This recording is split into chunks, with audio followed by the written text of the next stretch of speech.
got Chief Meteorologist Brad Panovich here, who came in early to help us with this breaking news. So, Brad, I'm curious, what did you first find out, and what was your first jump? Because you were one of the first people to help us figure out this FlightAware situation and how this was connected. Yeah, so initially, like most people, I started getting tagged in a bunch of crash footage from the Statesville Airport, and it looked pretty fiery. And knowing the Statesville Airport, I knew it had to be a pretty significant plane because it wasn't a smaller prop plane. It was definitely a jet aircraft of some kind, because that's definitely jet fuel that I saw burning. So I immediately started looking at the flight data, which is all public, and I could see that the plane took off and circled back and came back to the airport, which tells you just on that sense that they had some kind of mechanical issue of some kind, because if it was something on the takeoff or landing, you could be anything, right? But the fact that they took off and immediately circled back to the airport told me they probably were having some kind of trouble. And the one thing about the airport too, the runway goes kind of like west-east. They took off going west. If there was an emergency declared, they could have came back and landed right back that opposite direction, right?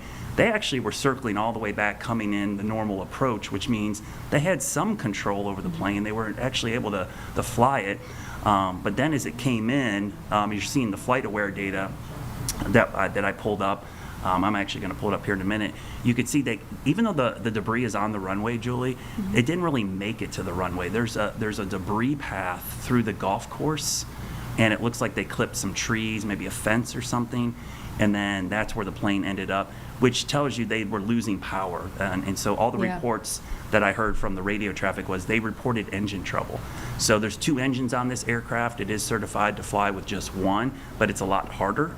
Obviously, you need power. The thing about airplanes, you need to force air over the wing to create lift, and there's 2 ways to do that. The engine's forcing it forward, or if you're at altitude, you can actually dive and create lift by pushing air over. It's called gliding, right?